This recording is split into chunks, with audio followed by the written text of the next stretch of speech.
Yo. All right. Got to see if the audio. Let me see. Let me turn that up a little bit. Just so I don't have to talk as loud. Ba, ba, ba. Okay. So that's live there. That's good. Good stuff. Let me angle that down. All right. Let me put that on Do Not Disturb just in case.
Proper face cam.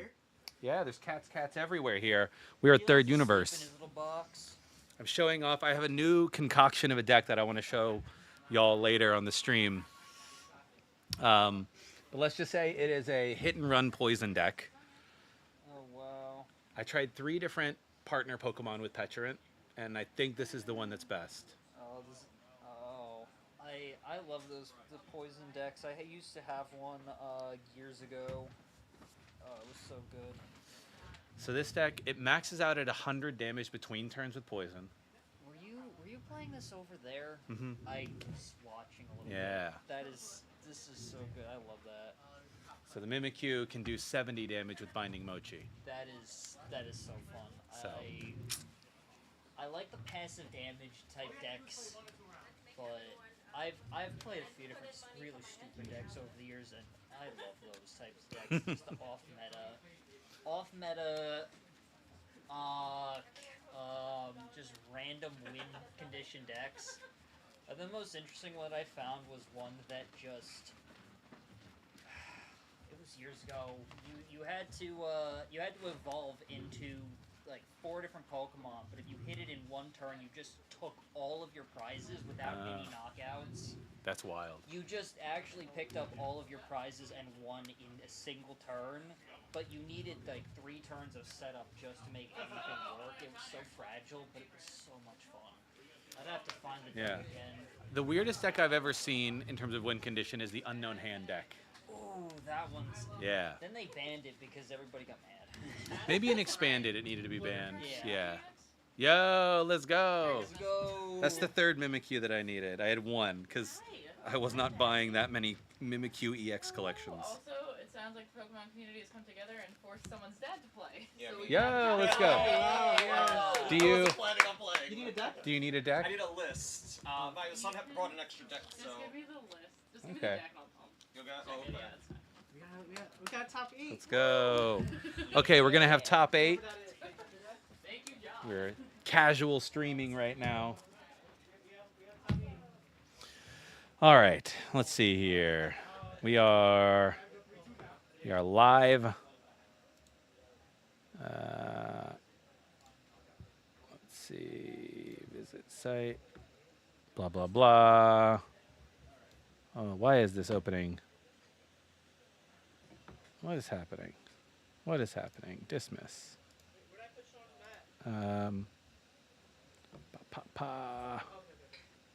Let's go that. Copy that. Okay.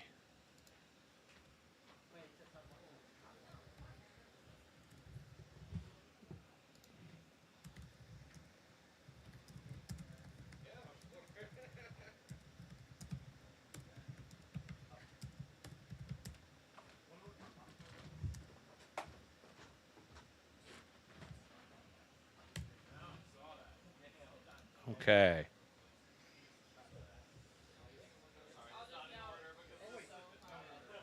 All right. So, I have a complete deck now that I will show off on stream later.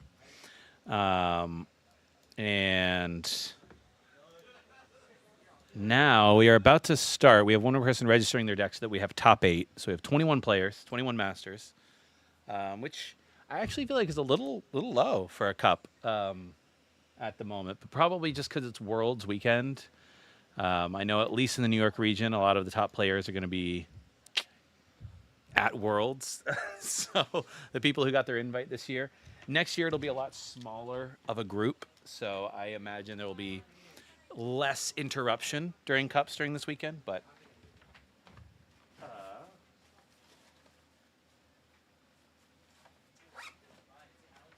yeah. All right. Yo. Are these the? These are my Oh, notes. this is your notes. Okay. Alberto wanted to go on stream first, so I was Oh, like, okay. that's fine. We can have Alberto on stream. Sounds good. Attention Pokemon players! Attention Pokemon players! Parents of round 1 are up on the screens. If you are at table 3, which is Alberto and Edward, please make your way over to the stream table for your streamed match. Thank you. Okay. Tell Alberto to sit at the orange Metapod, the shiny one of the mats.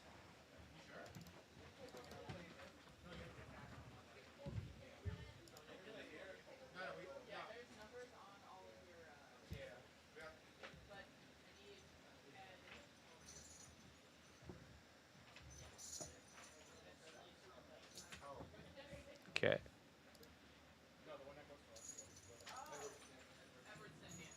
And who's playing? Who's Alberto playing? Who's Alberto playing? Edward Soto? Yeah. Table 3. Okay, Edward? Okay.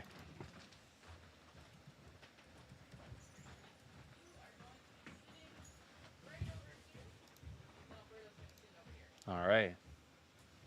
So we are ready to rock and roll for round 1. Yes, you ask and you shall receive. Good luck. Do you want to put on anything on the TV Yeah, for we'll audio comment stuff? like Yeah. momentarily. Just so I found they can't hear me. I found the deck. Oh, very nice. It was Make sure they're all a setting up and stuff, please. Mugenia Ram, Rampardos, Nidoqueen, Swampert, and another stage 2. It was ridiculous. Let's see here.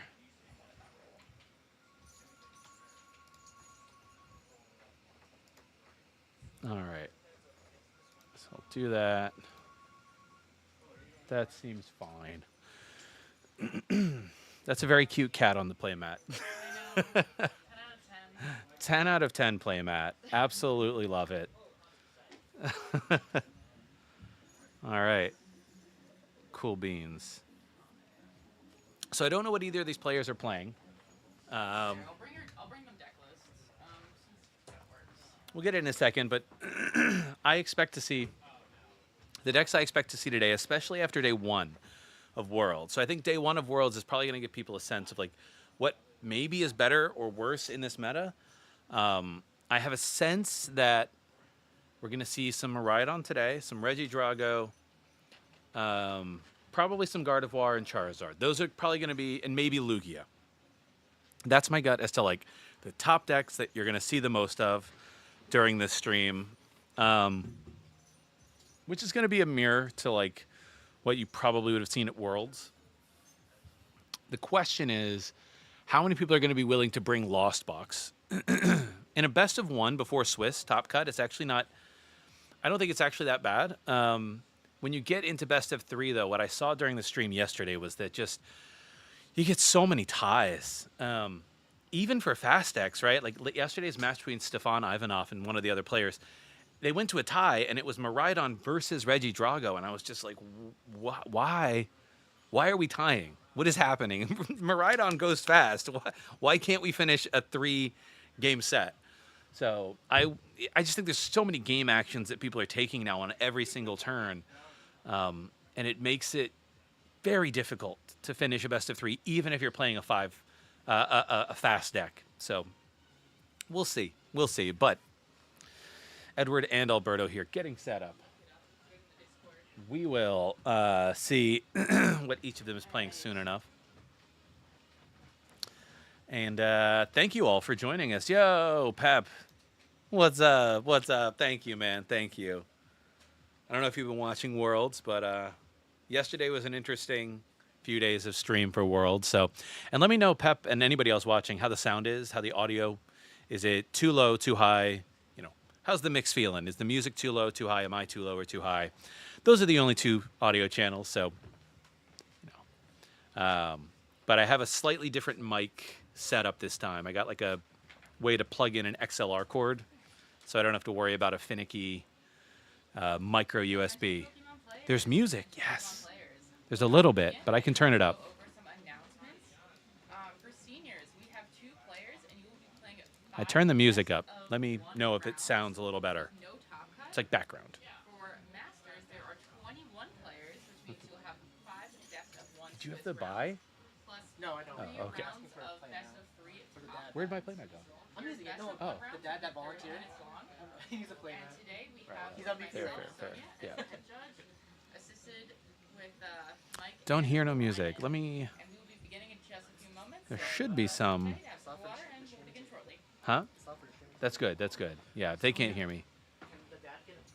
Oh, shit, sorry. I've been like, I know. He's on Let me. Oh my God, the music is probably very loud now. It probably got very loud very quickly.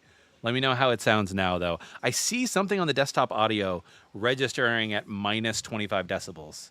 So I want a little music. I want, like, you know, just some background beats. But let me know if it absolutely blew out your eardrums when I turned it on. Ugh, that was not my goal. But,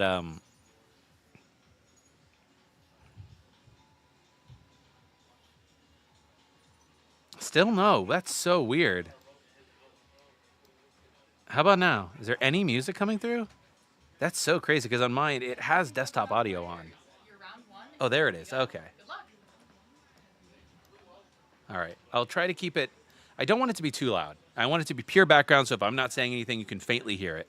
So I think if you can hear my voice clearly, that's all that matters. But starting off here, we have what looks to be, I think that's Iron Thorns. Let me make this a little bigger so I can see a little better. Is that Iron Thorns versus... I don't even know. It's very shiny. I might have to adjust that after this match, but you got a double nest ball, it looks like. So are these two quad Iron Thorns decks? I'm just streaming it, Donnie. Yeah. Okay, that's fine. If it's very faint, that's all that matters. So that's a Cornerstone Mask, yeah. So it looks like we have an Iron Thorns mirror, which seems absolutely atrocious. I'm not gonna lie. This is a truly atrocious matchup. Okay, got the Turbo Energize on turn 1, though. I really do like that. You only see kings? I love that. Love the optimism. Here, let me see. Do I even have Iron Thorns pre-programmed? Or am I being that savage? For those of you who don't know, I don't have Iron Thorns pre-programmed as a card in here. So Iron Thorns, though, does shut off abilities of other Pokemon, I believe. But I don't know if in this matchup it's going to particularly matter. Round 1, Mirror. The cat play mat does help. Yeah. Oh my gosh.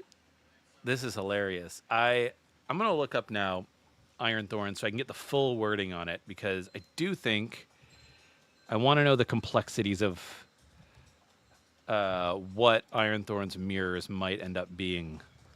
Iron Thorns EX. It's just not a card I pre-programmed into my like list of cards here, because I was like, I personally don't love the deck. You know, put it out there.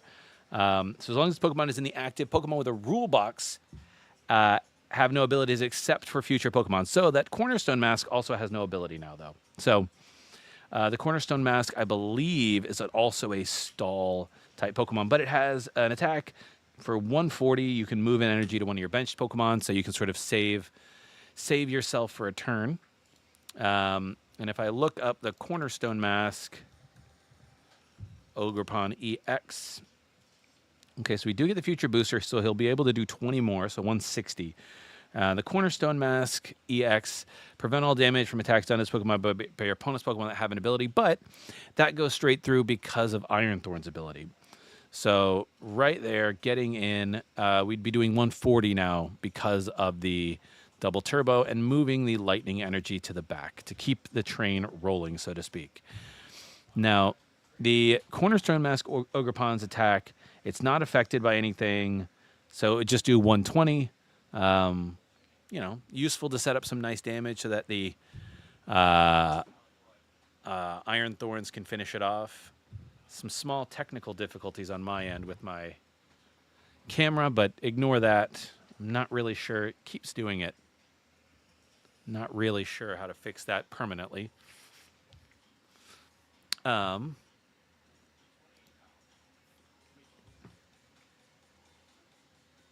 It's very Pokegear heavy decks, very slow decks. I imagine at this point, you know, I'm not certain, but I imagine that this one's really just going to come down to turn over turn, who takes the most knockouts, right? Maybe the judge, if you have 3 Pokemon set up, and if Alberto can't find, for whatever reason, can't find a third, I could see Edward maybe making a comeback. If you run out of energy, it's another way that these decks tend to sort of flatline in the mid to late game. So, interesting stuff. Whoever Penny's more will win. I guess, yeah, Penny, in this matchup, nobody's taking any one prize knockouts, right? Now, the question is, if you're playing this kind of list, I guess you wouldn't play Blood Moon or Saluna, probably. And even if you did, the ability gets turned off, so you still have to attach all the energy to it. Ugh, yikes. Yeah. So maybe the Crushing Hammers will be the deciding factor, too. Whoever's hammers hit and whoever's don't. It's very much a coin flip, though, which feels so bad. But, you know. But we will see. Um,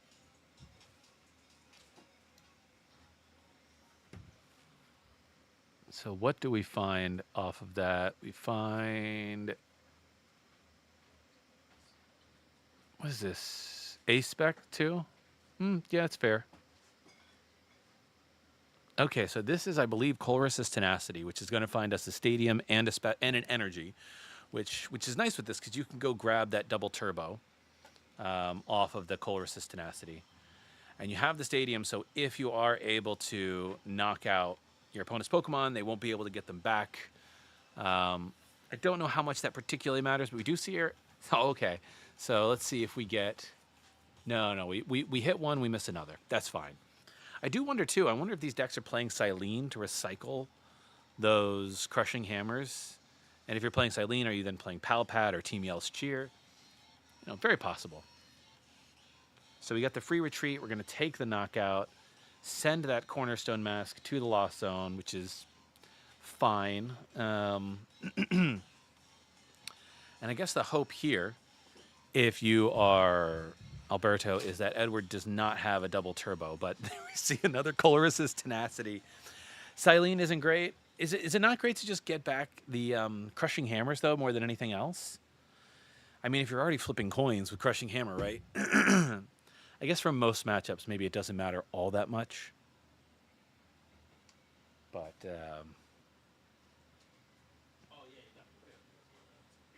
oh, yeah, he's moving an energy back. He has to.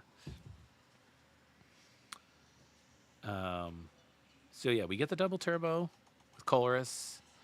My question, though, is he probably grabbed a stadium just to grab a stadium, but not a lot there.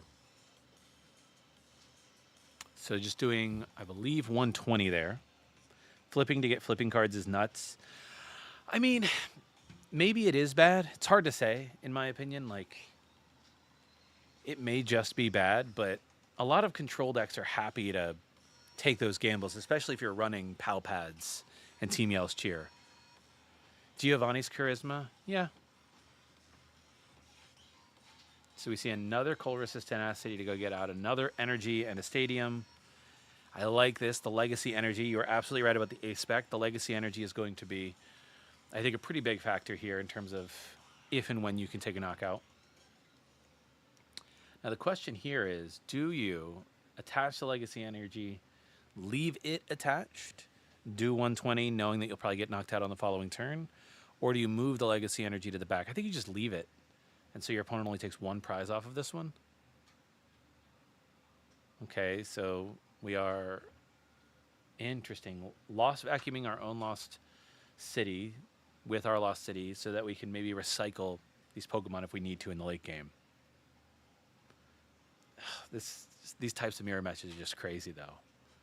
So yeah, we're going to attack, do 120, leave the Legacy Energy on board. I do like this. And then sort of see. I don't know how many prizes each player has taken. I have not been keeping up with that for this one. First rounds are always a little rusty. But I think Alberto took 2. So we're down to 4 there at least. So it looks like we do get the penny there. Attach the energy. No damage on board. And Edward will be able to here take a knockout finally for 1 prize. Yeah. So Legacy Energy is now gone. So, but we did get the 1 prize trade, with the penny sort of negating that damage. Interesting. We got Arvin here. So I imagine we have an energy in hand, otherwise why would we promote the single electric attacker?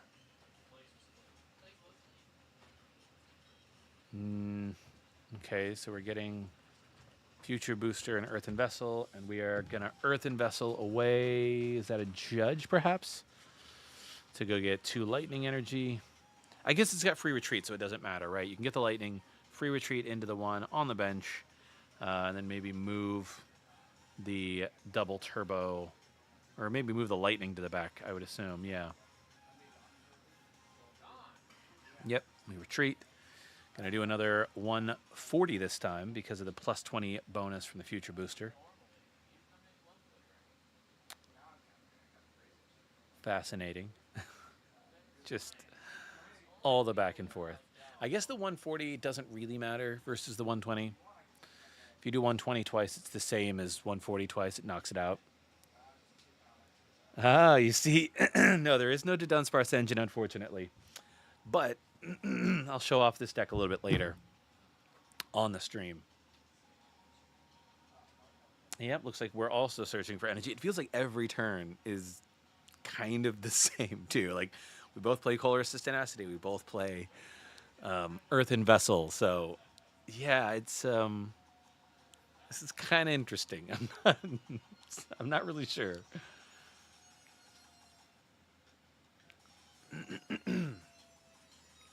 Sparks are flying. I do think it's going to depend here. So we have the Arven, I suppose, just grabbing future boosters. We have the energy, but do you just, if you're Edward... Okay, Energy Lotto. I suppose looking here for another double turbo, and then you can retreat into the benched one that doesn't have any damage on it. And then hopefully find a Legacy or a follow-up Penny at a later time to sort of even out this prize trade. Because I do think Alberto definitely was in the driver's seat because Alberto did attack first. So in this sort of mirror, you know, all things being even, if people find their pieces, I think the person who attacks first typically is going to get there. But we do not see a double turbo find off of that Energy Lotto, unfortunately. Which I think means that Edward is going to have to attack with the active one here. Probably move the double turbo to the back. And know that he's going to give up two more prizes to Alberto here. Which puts Alberto pretty far ahead. So we've got a future booster onto the bench. Attach to the active. And then bench another Iron Thorns. Yep, thank you. And then, yeah, just moving that double turbo to the back as we predicted. 120 to the active. And now, if you're Alberto, both of your dudes have damage on them. I think if we're Alberto, we really want to see a Penny this turn. And if Alberto can find that Penny, pick up that damaged Iron Thorns, put it back onto the bench, that would be huge. And we do. We see exactly that. A Penny, picking everything up, promoting it. Sort of, you know, you're going to probably give up a prize in response, and that's fine. 2 prizes in response, but now you have a Mon that doesn't have any damage on it on the bench, so it would at least take your opponent a few more turns. And Alberto taking 2 more prizes there. Pretty commanding lead here, so it's going to be up to Edward to really find that Legacy energy or find more Penny.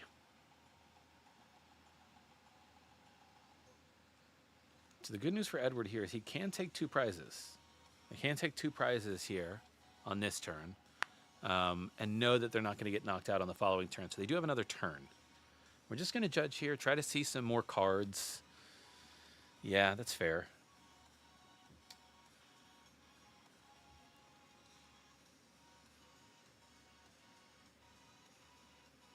Interesting.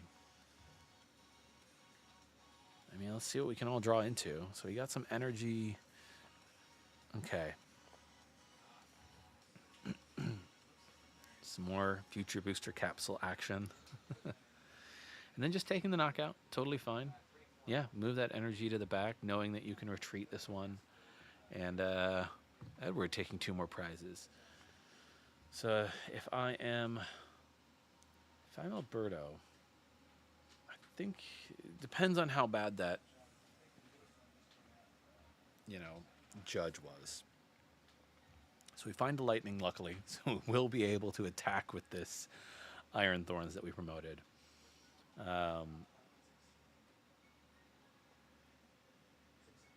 Yo, that's crazy. Decked out your opponent 4 times. Okay, so we did find a backup. That's very good because Alberto won't be stuck with just the 1 in the active, which, after a judge is possible. Always possible. So I imagine we're just going to see another 140 attack here. Move the lightning to the back. Yeah, yeah, I like this.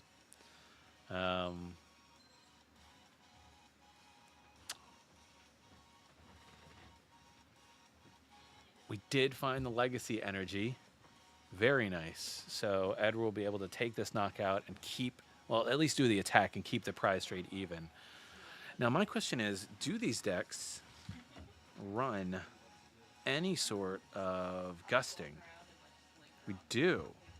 Okay, so Alberto's deck runs some boss, and so does Edward. So this is interesting. So I think Edward here going to be able to do some damage onto this one. And I think Edward's whole goal here is going to be to chase down the... Okay, so we're going to get to take off some energy too. So the double turbo on the active going away. But I think doing damage onto this one, knowing that it's going to be able to run away, you really got to set up for a boss turn, which may be able to even some things up. Twice to Conkeldurr and twice to Lost Box. I don't even know what Conkeldurr does. Okay, so we are retreating, which is interesting. Yep. Yep. Okay, nice. And then just moving the energy. So keeping the legacy energy one in the back instead. So just buying as many turns as possible with these bonds on board. Yep. We retreat. We have the energy. We attack. Put a little damage on board. So if I'm Edward here, I'm really trying to see if I can get a boss turn, I would imagine, just to clean up that last Iron Thorns.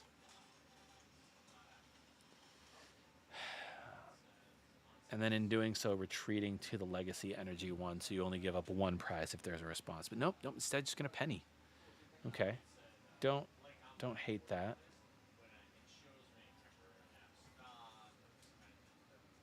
Yeah, that one's still got the damage on it. Yeah, but I mean, this is nice though.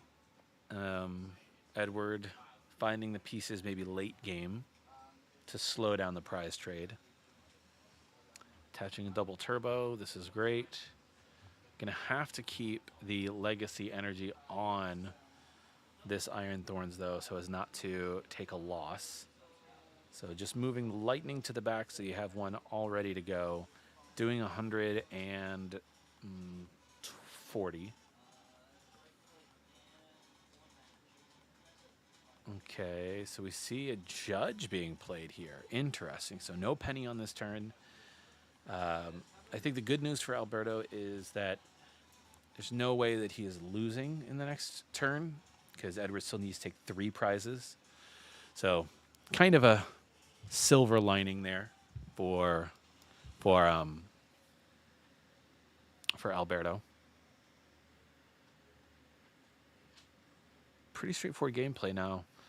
You can easily retreat. He has the one powered up in the back. That's fine. You can move the lightning to the back. Odds are you're fine with that. I think cat playmat. Yeah, the cat playmat is dope. So we do see a Pokemon catcher. This is interesting. So choosing to, instead of go after and just take the knockout on the legacy energy one, go into this one, put some damage on board, and I would imagine try next turn to just never knock out the one with the legacy energy and boss up the one there. I guess that's the plan, right? Don't bother knocking out the one with the legacy energy at all. Yeah, move the lightning energy. It doesn't really matter. They're basically the same mon at this point. Just one of them has lightning and one doesn't. Yeah, putting the damage on board. Alberto here refusing to take one prize. Instead, setting it up so that as long as he has a boss on the following turn and does not have his energy removed in some weird ways or a penny situation, then we just take the win, hopefully with a boss. And for Edward there, I don't know what supporter that was that went to hand. It might have been a boss. Could also have been one of the other full arts. But we will see here if it gets played. I do think, though, no, we see an Arven here. Interesting. So Okay, getting a Crushing Hammer, thinking if we can remove... Perhaps we can remove the double turbo. Maybe you've accounted for all the double turbos in the deck. Be interesting. I don't know how many double turbos are down, but there's one on the active, one on the bench. If you can get rid of the one on the bench, and if we're down 2 more, it would be very difficult for Alberto to actually attack the following turn. And that is a heads. We are going for the double turbo on the bench, knowing that we can retreat, take a knockout on this Iron Thorns here, and then perhaps Alberto would be in a spot now where, yeah, Edward hammered one away before, and then I think he must have knocked out one, right? I could be wrong, but be interesting. I'm not sure how many we've seen go down, but Edward here taking 2 more prizes, going down to 1, leaving Alberto in a pretty awkward spot here. We might have a gust, but I don't know if we have the energy.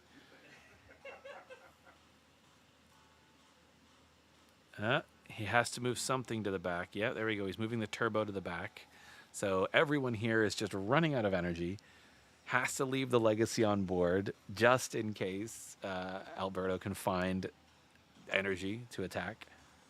We're going to energy lotto here. See if there is a double turbo there. We find a lightning, but no double turbo. Okay. Now the awkward part,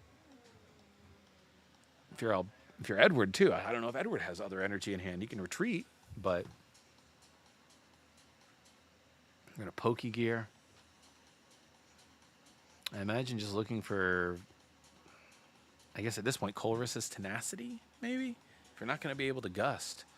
I don't know if Countercatcher, though, is in the deck. Maybe it is. And if so, that would also be online, but I don't know if we have Countercatchers in this deck. Yeah. So we find Research, which will thin the deck out quite a lot, which is not terrible.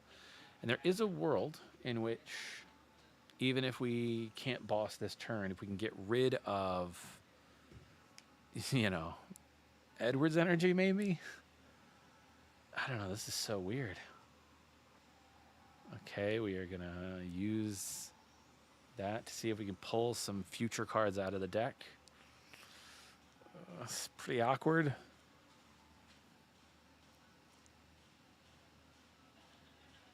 Yeah, this is weird. He's out of Thorns, yeah. Oh, the round one. Oh, the round one is spelt wrong. Thank you, Mark. Let's see. There we go. And just like that. So I think Alberto there conceding to Edward, not able to find any energy, no outs, knowing that Edward will probably be able to attack on the following turn. I'm pretty sure that's Edward taking the win.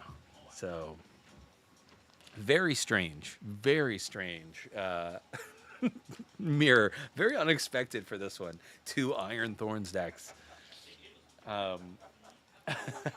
But Crushing Hammer really coming in clutch, getting rid of the double turbos that were needed to actually close out the game. And that's really how Edward is able to come from behind, I would say, in that one. Yeah, that's round 1, all done and dusted. Yeah, that was my thought, too. Is if Albert had also found a vacuum, could have trapped the one in the active. But then the awkward part there is if you trap it, but if he... I don't know if there was another double turbo in Edward's deck, too. Wasn't keeping full count of everything. But that is the end of round 1. I think we're going to have 5 rounds and a top 8 cut for today. So we're going to have 4 more rounds. I think at Worlds there's that Iron Thorn deck that was 7-0. I mean, I'm just going to say it. I don't personally love Iron Thorns. I think it does a really good job against certain decks. But I think the decks that it loses to, in my opinion, it loses very hard to those decks. Single prize decks, stuff like that. So, I don't know. I mean, look, if you run the gamut, you do really well. Yeah. The other 7-0s, Maridon, yeah. I mean, let me look at the Iron Thorns again. I want to see. So, yeah, I mean, against Maridon, it would probably do pretty well because you just stop everything they can do. The difference, though, is if Miraidon still can get a somewhat decent setup early, they're going to be knocking your Iron Thorns out, and you won't be able to do anything about it. So it really depends. Oh yeah, these are some of the top decks. Are the ones Oh. I think might be interesting if you want to take a look. Okay. Don't put me on, because No, it's I not like that. totally put you I on have that no, list. I have no fucking clue what I'm doing. With my deck. I have no clue how it works. Oh my. Like literally, I'm guessing as we go. Interesting. What's your name again? Sorry, Josh. Is this yours? Yeah, yeah. I was like, you said you have no idea how it works, and I'm like, this seems like a deck that I have no idea how it works. I missed. It's an item lock deck, right? No. Is that the no? So wait, what is the Benetti? Yeah, it was a Benetti X item lock. I think they take 4 prices. Only take 4? You take 4 price turn and 2 price turn. Oh, just by like spreading a bunch of. Yeah. Okay. Like setting up the 4 price turn. I just misplayed game 1. Yeah, I mean, I'm like trying to figure it out. I'm like, if you want some weird stuff, take a look at this. I'm like, it's funny. If you want It's some not other weird. I don't usually play weird decks, but I thought like a cup like this. Like, Yeah, it's a chill cup. yeah. Like, Oh, is this the poison doll? no. Well, it's not meant to be. It can donk, It can. but this is also poison with Mimikyu EX. So I was trying to make a hit and run poison deck. I tried Alakazam, and I'm like, it's too much setup with rare candies. Yes, with Binding Mochi, you do 70, and you go to the bench. I tried to make Iron Treads work, because it's 160 back to the bench. Yeah.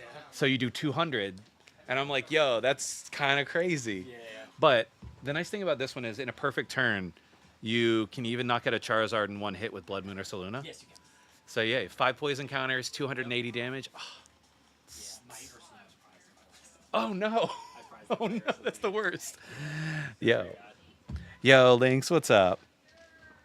Yeah, I mean, I'll be interested to see if the Miraidon deck is able to beat the Iron Thorns. I would say that the Iron Thorns deck, just because of its ability to turn off Miraidon, in theory, like, Miraidon would have a really hard time setting up. But Miraidon still does run a decent amount of ball search. So even if you can't get, a few of those extra draw, it's not so bad. I think the Cornerstone Mask is a real problem, right? Because you're like, how am I knocking that out? It's not great. So maybe Cornerstone Mask is just the answer to that, but it's interesting. It's interesting. But if you leave Cornerstone Mask in the active, then now your opponent can do everything. It's pretty awkward. I'm not going to pretend to know. I'm going to show up to my League Cup tomorrow with United Wings. Okay, with the new Dartrix. I like that. I like it. Are you actually running a 1/1 line of Rowlet Dartrix or like a 2/2 just for the grass type attacker? I'm curious, Mark. Let me know. Inquiring minds want to know. A two Rowlet, 2 Dartrix. Okay, nice. Yeah, I do like that because Dartrix attacks for double. Is it double colorless? The attack. I want to say it's double colorless, but I'm probably very wrong. But double colorless would be great.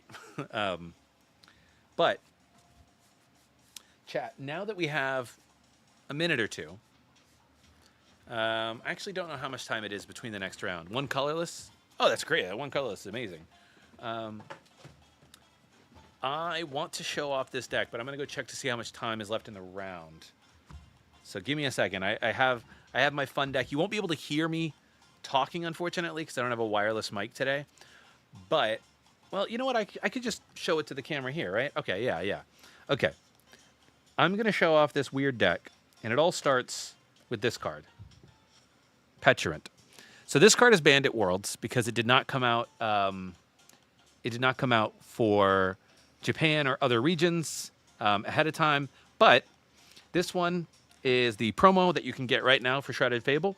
And it says that as long as this Pokemon is in the active, your opponent's Pokemon take an additional 5 during Pokemon checkup in terms of poison. So the goal is to poison, leave that in the active. We have Hisuian Sneasler, which adds 2 more poison counters, so we're up to 8. And then we have the Stadium Perilous Jungle, right? So in theory, with these 3 on the field, you are getting 100 damage via poison between turns, which is, in theory, really good, right? But 100, if you go back and then back, it doesn't always, the math is not always mathing, right? So the question is, what are some good partner Pokemon? And I did a lot of thinking, right? I did a lot of thinking on this one.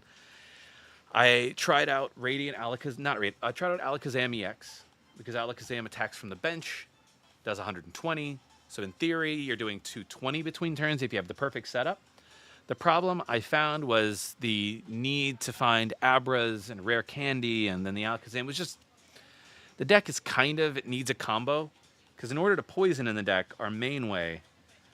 we do run a couple of Dark Energy, but our main way is going to be the Brute Bonnet with the Ancient Booster Capsule. So that's going to be your main way of poisoning.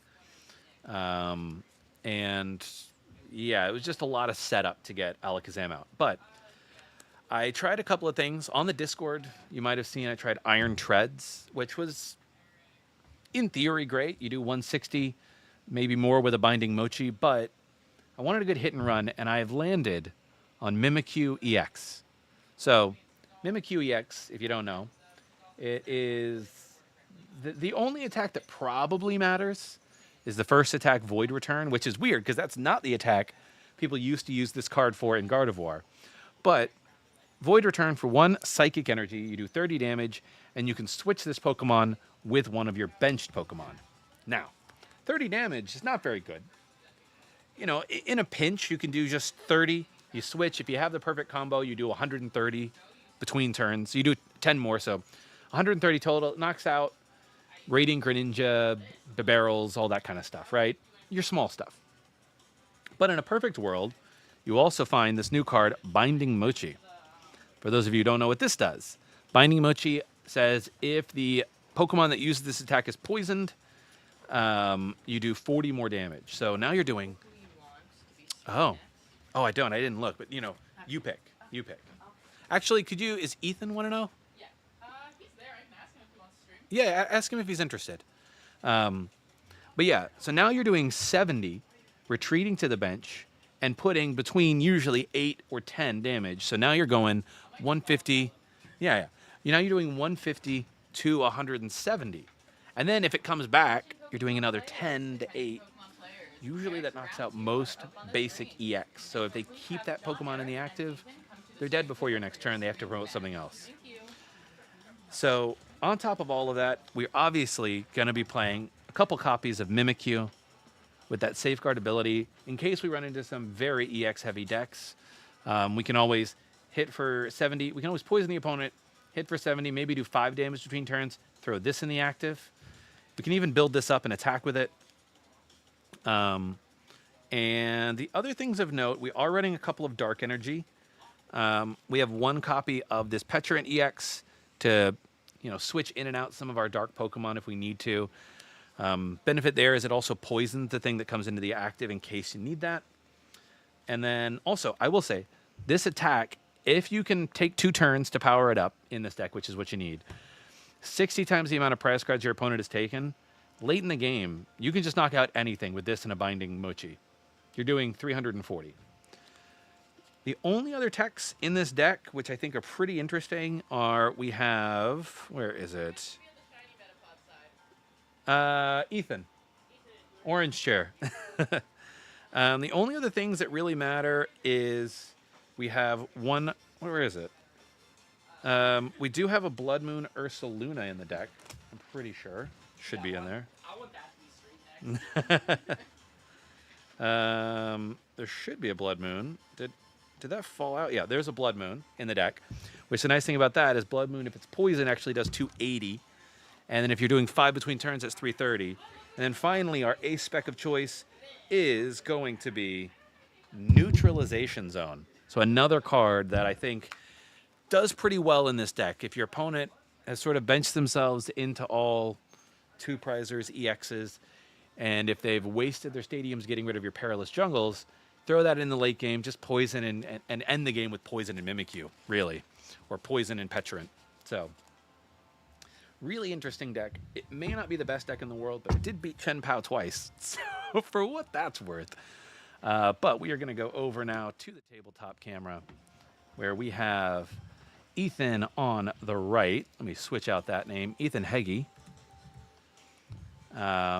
And then on the left, I will get the name of the other opponent here in a second. Yeah, Mark, honestly, the deck is pretty fun. You can donk people turn one. If they just, play it like a normal game, say you're playing a Charizard deck or a, Chen Pao deck or whatever has baby Pokemon, like little ones. They put that in the active. You go first. They have no idea what you're playing.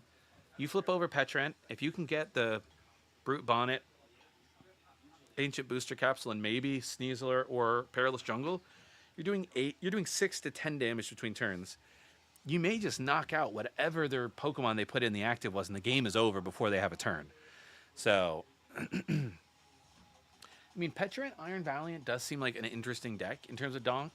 I don't know how the deck does against. I mean, maybe it's good. I don't know. How does it do against like 2 prize decks like Miraidon? Feel like it could be awkward, but yeah. Who was Ethan playing against? John Eric. John. Okay, cool. No, John Dash Eric. It's one name. Oh, John Dash Eric. Okay. I will assume that my spelling is correct. Yes, correct. Okay. And it looks like they're setting up. Yes, indeed. Okay, so we have an I don't know what from Ethan's hand. I'll give them extra time. All right. Anytime you put 2 prizes, you insta lose. Attention Pokemon players, you may begin round 2. Yeah, Mark, that's the only downside. Is I feel like this deck can beat 2 prize decks because of the Mimikyu and the neutralization zone, etc. Let's see if we can find these 2 decks before they're finished setting up, and my camera is going wild sometimes. Okay. George, Alex, Toby. So it looks like you got a Teal Mask Ogre Pawn something. Probably, maybe Regidrago, maybe Raging Bolt. And Regidrago. Okay, so Ethan is playing a Regidrago deck. Secret box instead of neutralization zone. That could be good. Yeah, because the Mimikyu wants to be able to hit, and if with neutralization zone out, Mimikyu can't do anything. I just kind of like the sneakiness, but you might be right about the secret box switch. Not sure what John Eric is playing yet, but we do have Ethan's list. Ethan is rocking the Kyurem.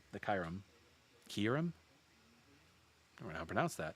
It's like when I say it, and I'm just like, what is this? But Ethan getting off to a fairly decent start here. Still missing a bunch of energy, weirdly, despite having a Squawkabilly turn 1, but no supporter.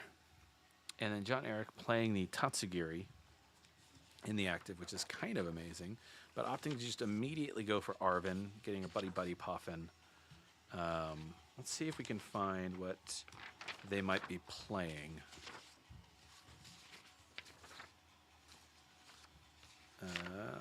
Maybe their name here is just registered as no, it's Enzo. Maybe it's this one. So is it this deck maybe? Yeah.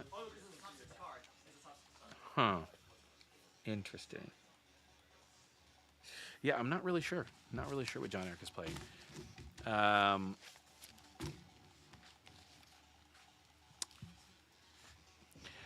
So this is Regidrago. I believe that Ethan has all of the main, the main attackers that you would want for a Regidrago deck. I think the Kyurem is really the outlier of like, is it in, is it not? I think people are kind of all over the place, but yeah, we got the 2 Dragapult, we got Gudra, Giratina, Kyurem. Yeah, pretty standard stuff there. Now, I think the one that I'm surprised I haven't seen anybody play it, and maybe it's a space, but I do think that there's a baby Dragonite that attaches 3 energy from your deck to your Pokemon. Now, maybe you don't like that because you want your energy to draw you cards, and maybe that's just the whole reason, but I'm just surprised nobody opts for that at all. I don't know. In theory, in my mind at least, in theory, it could be like a really good fail-safe if you maybe don't have the best setup, but I can understand maybe why you don't play that one.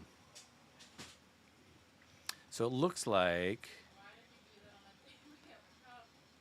Yeah, yeah, yeah. You're probably right. You probably just want to be hitting more than you do want to, because you can get energy on board pretty fast, anyways, with this deck, with all the energy switches and teal masks. So, but looks like for this one, we are going to be playing against Dragapult, and I'm not exactly sure. Is that maybe a Natu on the bench for John Eric? That's what it looks like. Is that we have a Natu there. And I believe, was that a Tatsugiri activation and a whiff, perhaps? It's unfortunate, because this Tatsugiri is probably not long for this world. So John Eric here, I think, is finding... It's an interesting matchup, because it's kind of like Dragapult playing against better Dragapult in Regidrago.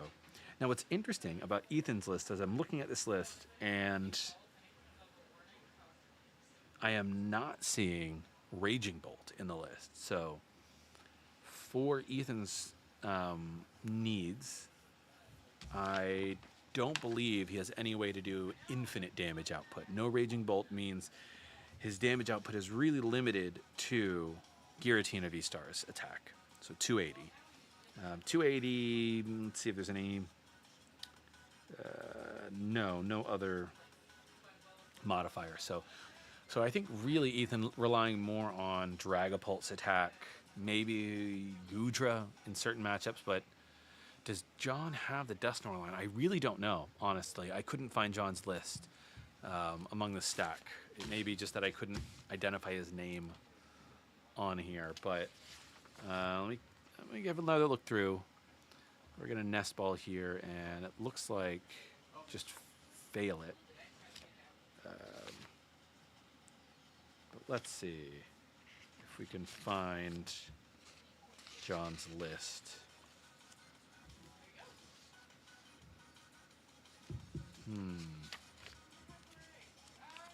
Shuffle some, I suppose, energy back in. Interesting. A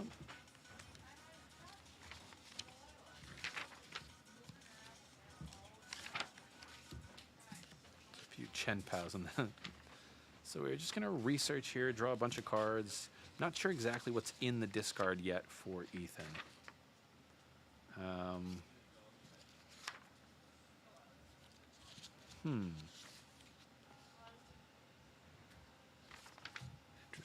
Interesting.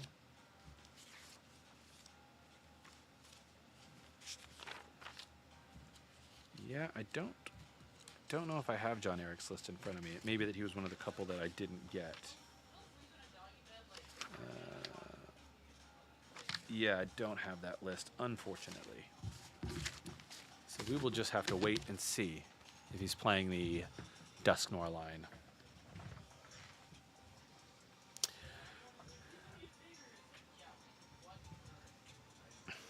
Ethan, I think it's interesting here, just still looking for that Regidrago V-Star, still looking for ways to draw, but he does find it here. I believe he's got another energy in hand, another grass that he can attach if he needs. But let's see if we are choosing to just V-Star first before drawing any more cards. Yeah. So the V-Star of Regidrago here is, I believe, going to allow him to discard the top 7. Do I not have Regidrago on here? Oh, that's I thought I had Regidrago on my list of cards, but I did not, which is wild. But I believe it's allowing him to discard the top 7 and then pick 2 cards out of his discard and put them back into his hand. So he's going to go for an Ultra Ball here just to start finding some of those attackers, it looks like. So we're going to Ultra Ball, and he has the Earthen Vessel, so he'll be able to Ultra Ball, get whatever attacker he maybe needs out of the deck. So he's going to go for Kiram. Okay. So the game might be over if Ethan can get the attack off this turn. Going to get some energy here, 2 grass. He has 1 energy, the fire that he needs already on the Regidrago V-Star. Let's see, he has attachment for turn. He has energy switch. Do we have a switch? We have retreats. We're going to have Kiram, 110 to all 3 of those Pokemon, and that's going to be it. Ethan just takes the game in one swing. Discarding all the energy, 110 to all three. Yep, that's crazy. Crazy for Ethan there. Just wiping the board with Kiram. Oof. Ethan really explaining the full situation here to John Eric, just being like, I think it's over. I believe that's it for you. So we don't even get to see what's in John Eric's list because just got board wiped. Oh boy, howdy. That's devastating. Devastating. Oh my gosh. Okay. Absolutely wild. Yeah, I mean, that'll do it. Kieran just coming in hot. Oh, man. This is why, in my opinion, I'm like, I think you play the Kieran in the list. People might know how to tech against it, might play Mana Fee, but, like, sometimes your opponent just doesn't have the best setup in the world. And if you can get Kieran into the discard, it doesn't matter, right? Like, what are you going to do? Go for, if you're playing something like a Chen Pao deck, right? You're going to go for your Frigibaxes before you go for Mana Fee. And sometimes you don't have the option to get both because of the cards in your hand, right? And so, you know, interesting. Well, that was a wild finish. Yeah, that was just so fast. But, yeah. Boy, howdy. I think with that, though, I'm going to take a quick break. And then we'll see if I can maybe play the deck on stream and see if somebody else wants to take over casting. You know, maybe I can get Ethan to come in and take over casting duties for a game. You can get like a professional caster to cast me playing my weird deck against somebody. We'll see. But BRB, guys.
My deck, my weird deck for y'all. So I'll go over and just put my name in there. All right. Just a simple OBS setup. Yeah. I mean, if you want to use any of the buttons, feel free. But like, this is the left and the right. You can take Pokeballs down. I remember this scene. It's pretty straightforward. Alright, sounds good. Appreciate it. Yeah. That's where we're at. We got some people in here. Hey, yo. Welcome. Or if you're already here, watch me put on an absolute masterclass that match. A little bit. Feels weird to be casting unofficial stuff again. It's been a while since I've done this. All right. Let's see what we got here. We got some action. I am not getting paid for this, by the way. What's up, YouTube chat, wherever we're streaming right now. You guys don't know me. My name is Hegster, TCG, Ethan, either or. I'm a caster for the Pokemon Company, so if you guys maybe recognize me, you see me on a regional stream or international stream or world stream. I'm not in Honolulu, Hawaii, obviously. I'm here in New York right now, but, you know, same thing, right? Playing Pokemon. So apparently Sean said he's playing with his, I forgot the quote that he used, his fun deck, his weird deck. I think he said weird deck. There's a cat below me. Yo, what's up? Just want to pick that guy up. So we'll see what happens. Do you know Alex? I don't know the last name Alex. You'd have to give me the last name. Maybe I do. I know a lot of Alexes, so.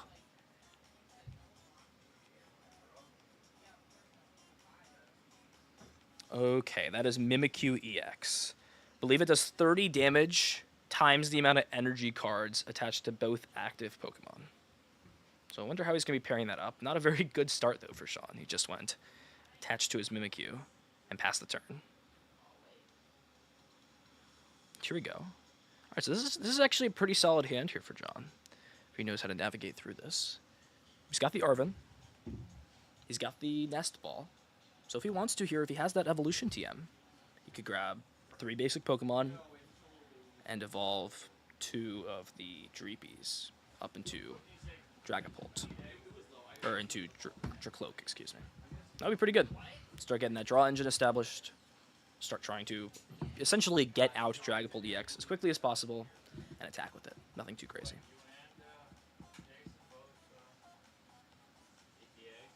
And there it is, the Arven. Already has the basic Psychic Energy in hand, doesn't have to grab anything like Earthen Vessel. And it looks like he's even playing that A-spec of the Neo Upper Energy. So that will make it even easier to attack next turn. Essentially, he doesn't even need to establish a Xatu and get that powered up. He can just evolve into Dragapult, which will be very easy since he's going to essentially get Dracloak out this turn. And then next turn just already has the pivot on the Manaphy if it's not knocked out. If it is, can just promote that Dracloak, evolve into Dragapult, and voila. He's got the package all ready to go and can start using that Phantom Dive. And I believe Mimikyu EX doesn't have a lot of HP, which is not very good for a 2-price Pokemon. Dragapult's usually taking 2 turns or so to knock out these 2-price Pokemon. It takes a little bit of time. So anytime you just get to essentially go trade for trade in your favor, since they're usually not even getting a 1-hit knockout on you, and you're getting to spread damage counters, that's really good value for your attack. Very, very good.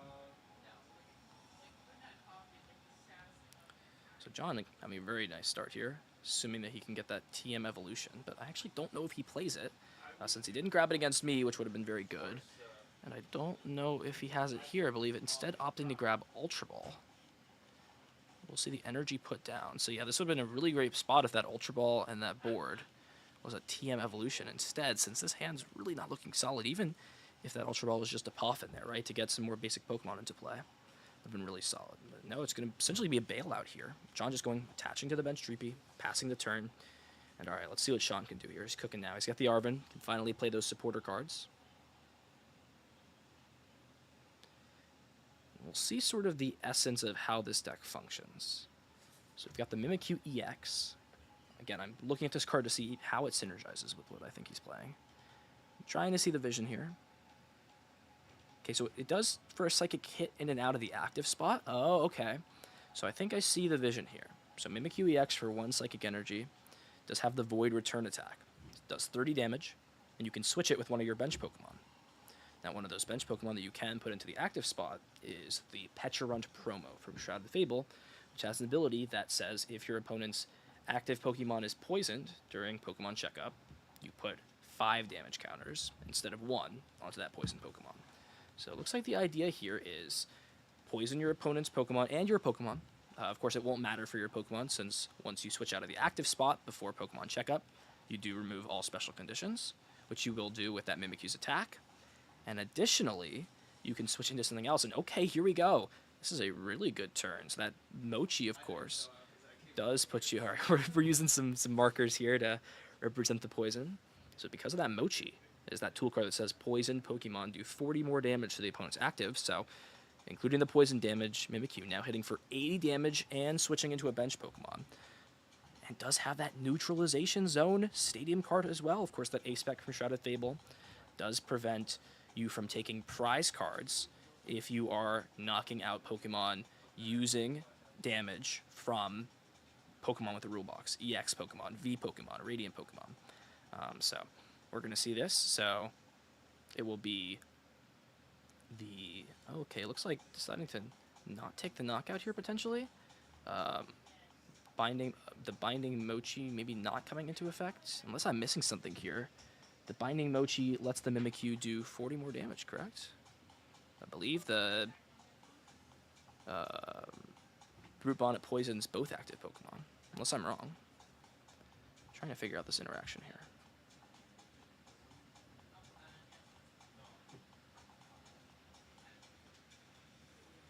Yeah, so I'm trying to understand how this wasn't knocked out. So Mimikyu does 30. It got poisoned from the Mochi. He attacked. Did 40. Maybe I'm missing something here, but I believe that should have been a knockout.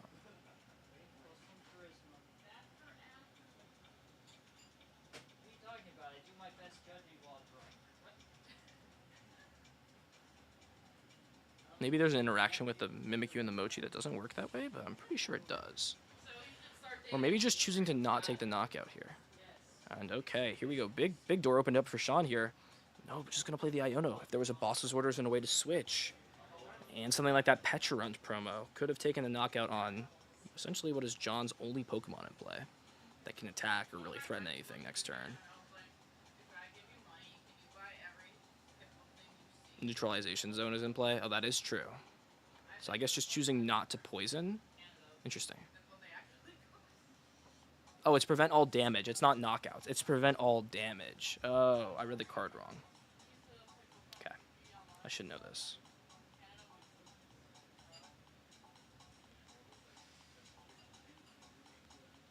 I'm just checking.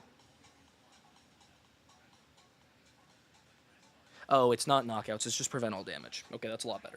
Cool. So, yeah. So, still taking the poison damage, but nothing from that Mimikyu. So it seems a little bit counterintuitive, right? Why are we playing Neutralization Zone with this Mimikyu if it's not really going to be providing us a whole lot of value in terms of negating our own damage? But we do see the other Mimikyu come down. It is that the Ghost Eye Mimikyu does, of course, have that ability that prevents all damage done to it from EX and V Pokemon. So that would prevent damage from the Dragapult's Phantom Dive. However, Dragapult can still put damage counters on it if it uses something like the Phantom Dive attack and the Mimikyu's on the bench, since damage and damage counters are two separate things. And finally here, John will be able to get a Poffin, get some more Pokemon into play. And the big question is, John did have that escape board, the rescue board, but decided to not attach it to his Manaphy. So had he attached that the previous turn, would have had a pretty easy route to getting a knockout here. And now, of course, Neutralization Zone will still have its benefits, as John cannot deal damage to this active Brute Bonnet, but again, can still place damage counters, and that Bidoof, having the bench barrier Bidoof, it does have 60 HP, so 6 perfect damage counters, you can still take a prize card and knock it out, and shut Sean off his draw. So very much so, still would like to use that attack this turn. Would be really, really good.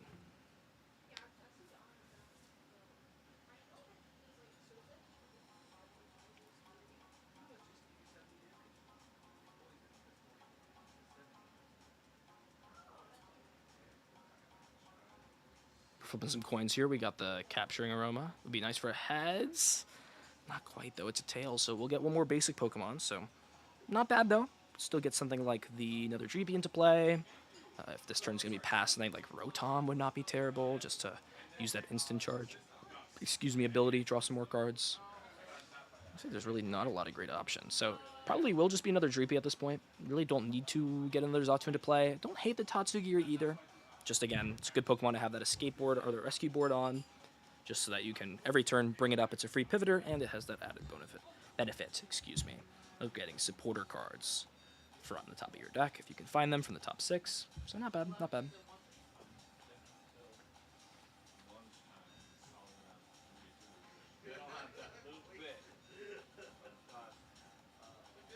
Excited. Anybody in chat been watching the World Championships this weekend? Day 2 will be starting probably in about an hour or so, an hour and a half. So I'm looking forward to seeing what happens in Day 2. Of course, we'll be playing all the Swiss rounds up until the final match. So it'll be 4 Swiss rounds, Day 2. And then there's going to be top asymmetrical cut. So if you guys don't know what asymmetrical cut is, it means that everybody who is at the same record as the person who would have been 8th seed, of course it's the top 8 cut, then those players will all play in essentially what is a win and in match, like elimination match to get into top cut. And that will seed all the way down depending on how many players are at that equivalent record. So for example, if there are 5 players with the same record as the 8th seed, and that means essentially the 2nd seed or 3rd seed onwards, so 3rd, 4th, 5th, or like 4th, 5th, 6th, 7th, and 8th seeds would all essentially match up and they would play against each other, pretty much. So that's sort of how it works. They just keep playing until we get to a top 8. So pretty big deal. We'll see how it works. 2022, there was asymmetrical cut. We did see only one player bubbling out of cut, essentially, so there was only one play-in match. But we'll have to see necessarily what happens.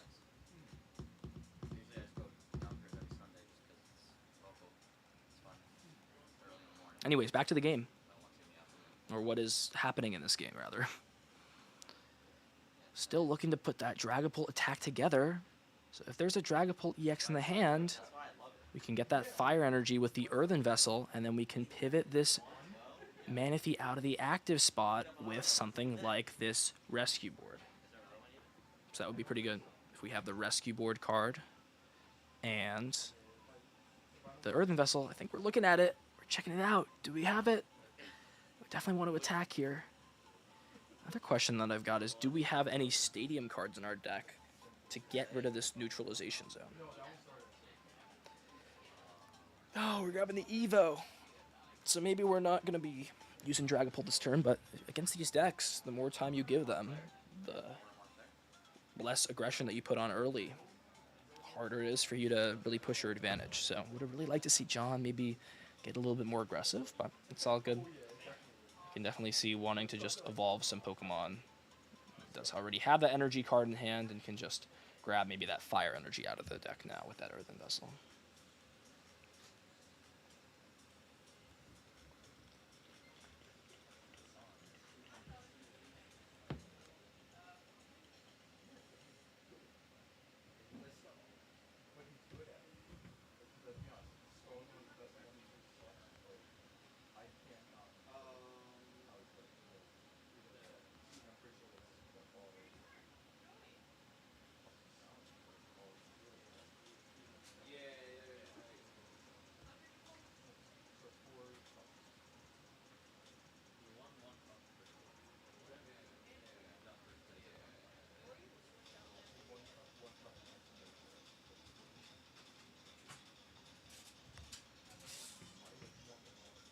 Got some hype music going here. Boom, boom, boom, boom. I'm down to just jam out to this music instead of commentate, honestly. Alright, there's the Technical Machine Evolution. So we could just see the Xatu get evolved. Maybe we'll see Dragapult finally get put into play. A lot of good options here.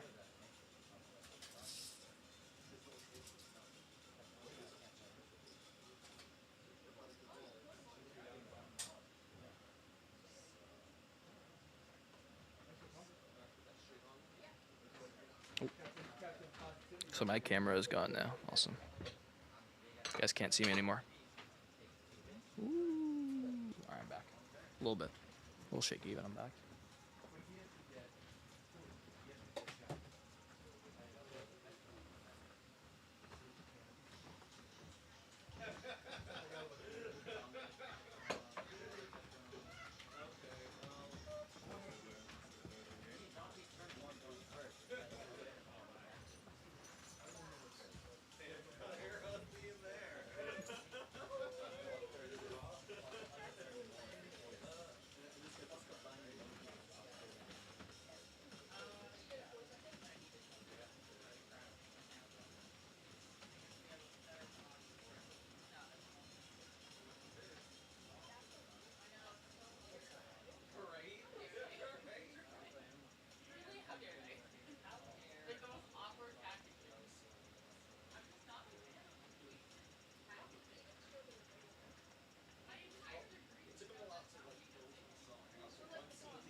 camera keeps cutting out.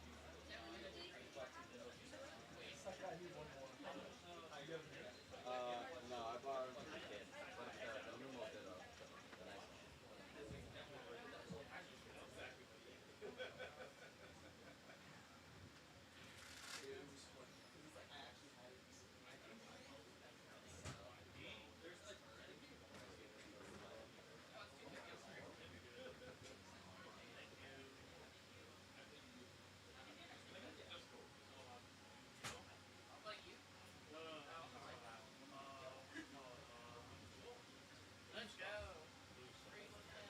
All right, chat. I'm gonna step away just to get ready for the next round. It should be happening soon.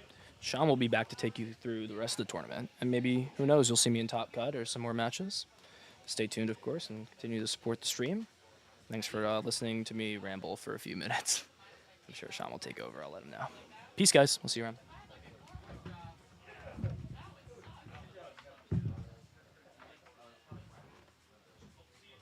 I know. I really hope to see everyone here.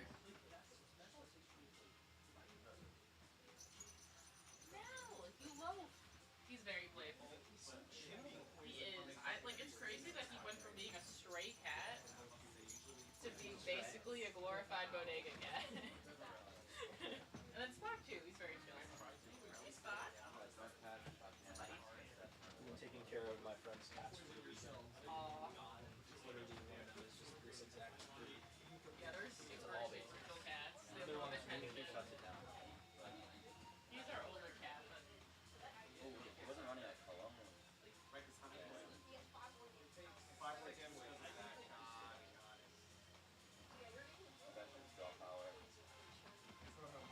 if you want a sticker of Spock's face, I made stickers of him. It's like, are we a game store? Yeah, but we're really a cat store. I know, I'm not gonna feed you. You ate too much But he already. wasn't playing that. Oh, yeah, she doesn't have to play against. Are you tired because I played with you all day yesterday? Playing fair. That's okay. You're allowed to be tired. Solid.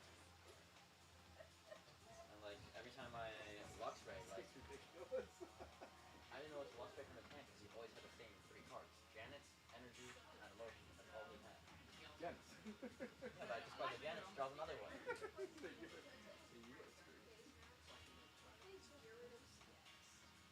All he needs is discard the Janet's. He's already got 9 energy on the board.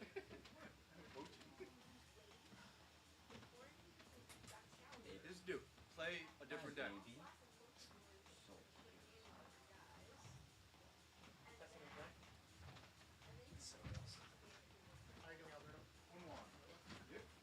Two old salty. Yes, I would think so. It was a slow kill. So the only strategy is to I was on the last step. I was like, Jim Powell versus Bad. Yes,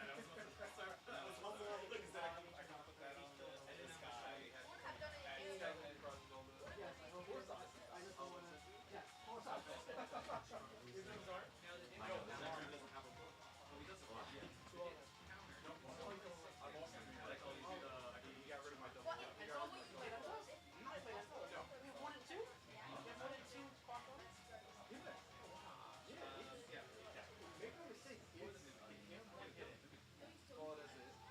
Sometimes it's a 3-shot thing.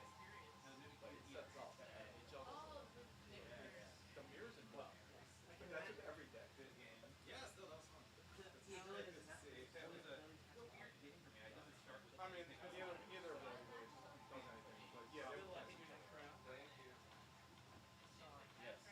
How you doing? I'm 2-0, but I got so nervous one time that I'm going too fast. I had to super up. I got it. Go back to your stream. I do. I had to super up. Well, as a penalty. What the hell happened? What's going on here? Want to reset it? Yeah, something got completely messed up. Did the kitty cat do it? No. Allow. Oh no, I think something's scary. Something happened Oh, you want me when to I check your walked stream was away. live? No, it's just Hey, y'all. Sorry about that. Give me a second. I'm having some.